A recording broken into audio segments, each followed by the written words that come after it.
Hello. I'm so glad that you've decided to join me for 13 days walking the Witch's Path. Today, I want to share with you a little bit about what that path may be and who those walkers may also be that we find on that path. The Wiccan path takes its travelers deep into the heart of nature. Now, let me just clarify something from the very beginning. We hear a lot, especially nowadays, about a Wiccan practice. All Wiccans are not witches, and all witches are not Wiccan. Wicca falls under a much broader umbrella now, and it is a relatively new term that's used for a particular stream of paganism that some practitioners choose to follow. This umbrella includes many other different paths as well, beyond what we would consider to be a Wiccan practice. Some of those include shamanism, some of those include hereditary and traditional witchcraft of itself. Some of them include ceremonial magic, some of them include heathenism, and the list goes on and on and on. This particular practice, the Witch's Way, or as it is sometimes known as the craft or the old religion, is one that I have been following now for many, many years, formally coming to a tradition, the Assembly of the Sacred Wheel, a little more than 20 years ago. Our particular tradition is one that is initiatory, meaning that we have several degrees and levels of initiation, but this is not necessarily something that is standard. And we also consider ourselves to be syncretic and incorporate a lot of streams of hermetic disciplines that a strictly Wiccan path would not necessarily encompass. Some of these include Kabbalah, astrology, a variety of different esoteric and hermetic practices as well. So, what is it that sets apart a Wiccan path or sets apart a witch who happens to be within a Wiccan path? First of all, Wicca is a earth-centered, nature-based religion, meaning that we consider all of the earth sacred. It is both animistic and polytheistic in its practices, although all Wiccan traditions and all pagan traditions are not necessarily polytheistic in the terms of celebrating both aspects of the masculine and the feminine. But in our particular practice, we see the god and the goddess as different aspects within and of ourselves, representing not only the masculine and the feminine polarities, but also those polarities of force and form, the womb that is the container, the seed that helps to create viability for what is then to be born or created.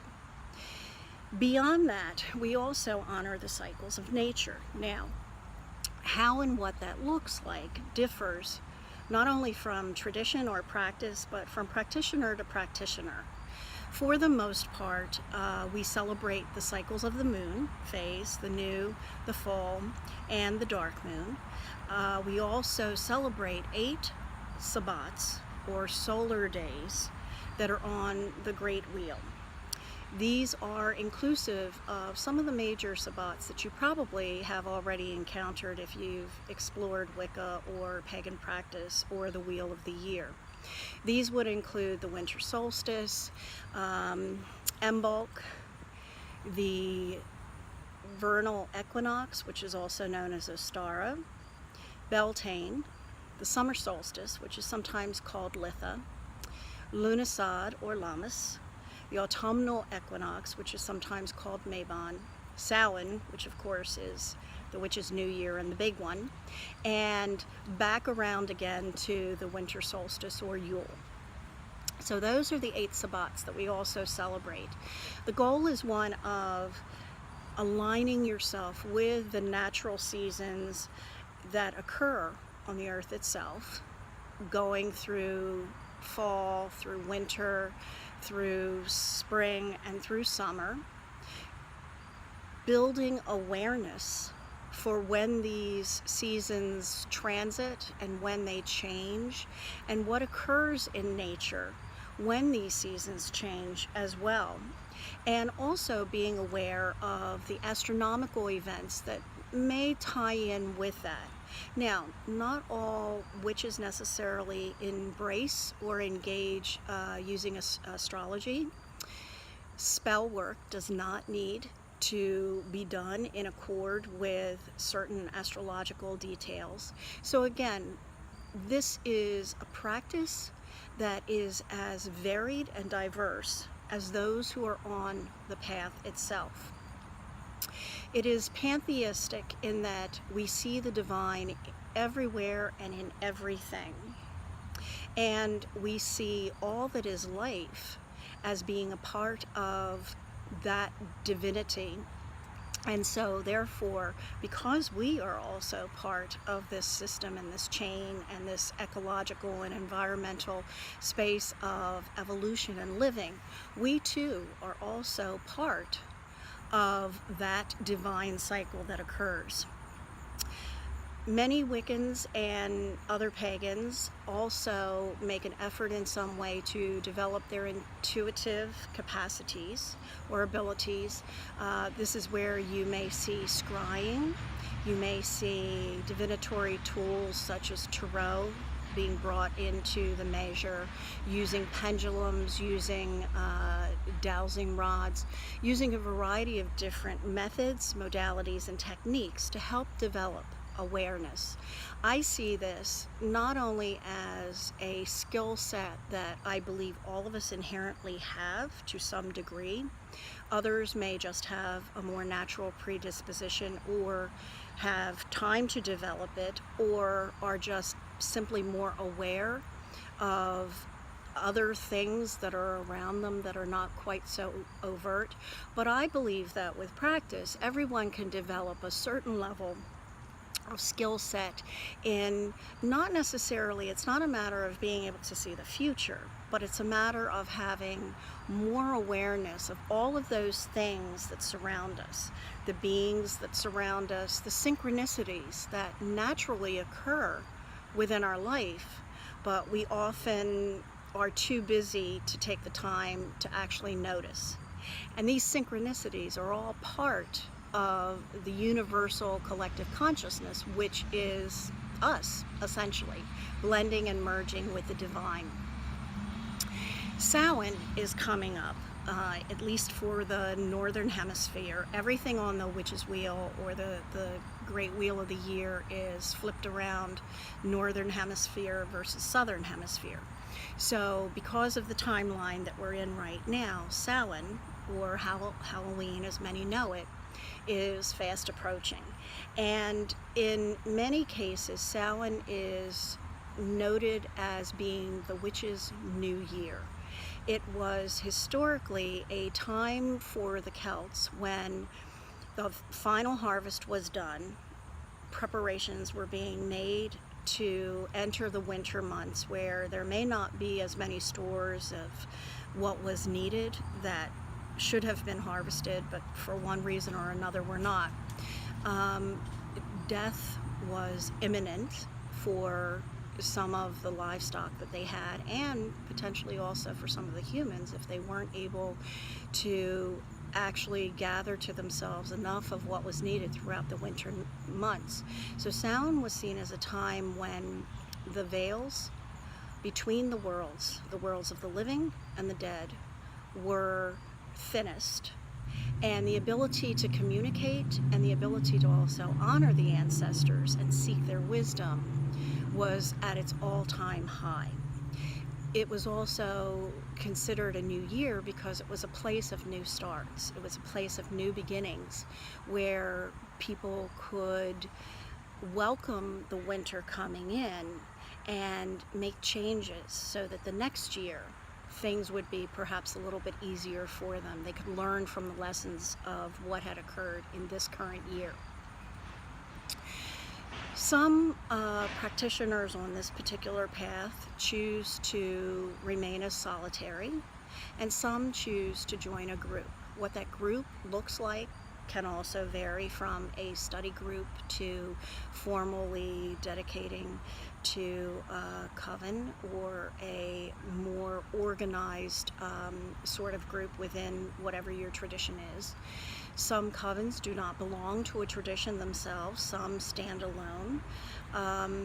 If you are a solitary practitioner, often at some point in your journey, you will find that you will want to seek out others who are of like mind. And it's wonderful now because we have so many festivals, we have conferences, we have workshops. There are many, many ways that you can connect without having to feel that you're in this all by yourself.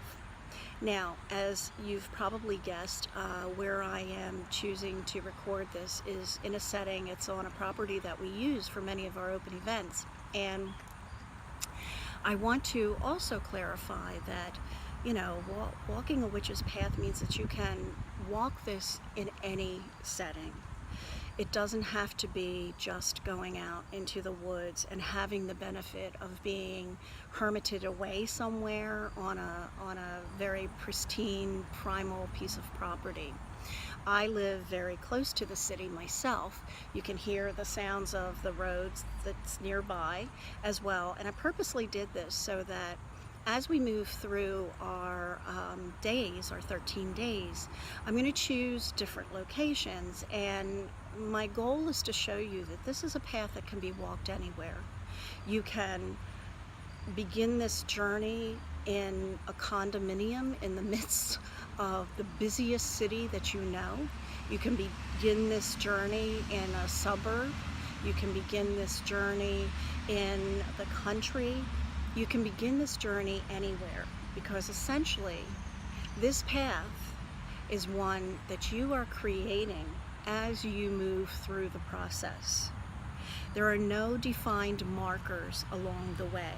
There are some signs along the way that will help to guide you in your studies, help to guide you in perhaps what it is you are hoping to achieve as your ultimate goal for embracing this particular path.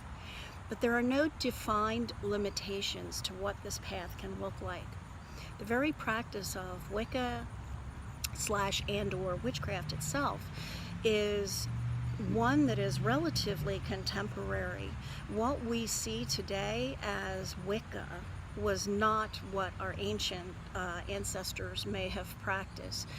And for the most part, most of it was very, very much agriculturally based. It had to be. And most of the things that were done were not the ritual settings that we see today, the tools that we use, all of these things that we use. It was essentially whatever was at hand, and how the wise woman or those of the craft were able to manipulate and were able to attune to the seasons and the cycles, the natural cycles of nature themselves, so that it could ensure fertility both for their communities and also for the animals and for the grains and the food that they so dramatically depended upon. So what we see today in practice is very, very new in its form. It's very new in a lot of what is being added to the collective body of information. And that actually is a wonderful thing, because as much as we need to draw and to walk in the steps of our ancestors, we also need to be able to feel confident in some of the new things, some of the new techniques, some of the new modalities, some of the new perspectives that we have on actually even what the natural world means to us as a whole moving forward, so that a lot of these things can also remain relevant and the first thing that comes to mind for me is the fact that these ways need to remain relevant so that we actually leave a legacy of practitioners or for practitioners that will be the future of what this craft and what this practice will look like. And just as we are expanding our knowledge of what's out in space and our place as far as Earth itself in the greater scheme of the cosmos and what all of that means, we have to also, when we use the saying as above so below, we also have to remember that as above is getting vaster and vaster and vaster, and what our ancients would not have considered or would have considered to be the natural world now to us is a very, very small piece of what we consider to be the natural cycles that are inclusive of all of the planets and those that we're not even aware of yet. So as we move forward for these next 13 days, what my hopes are to give you just little glimpses. These aren't meant to be long tutorials. We'll get to coursework and things like that a little bit later in different series that I'm planning to do. But for now, I wanted to give you the opportunity, and especially with us in the midst of the season of the witch, I wanted to give you the opportunity of having a daily experience through a variety of different discussions and some of the things that I work with and I use as a witch walking this path, so that you can have some ideas and maybe some information that will also possibly encourage you to just explore a little bit deeper, to maybe set foot on a path that will ultimately become your own, whatever that may look like. And if nothing else, hopefully will give you a little insight into what the daily practice of a working active witch may be. My belief, as is true with many who follow this path, is that our spirituality is one that is 365 days a year, 24/7. There is no separation between myself and the divine, the natural world, my inner world, and everything that encompasses. And with me continually keeping that thought process in mind, it truly informs how I choose to move through each of my days with full awareness and knowing the impact that all parts of my being have on everything else that surrounds me, since I am also part of that as well. So I hope to see you tomorrow.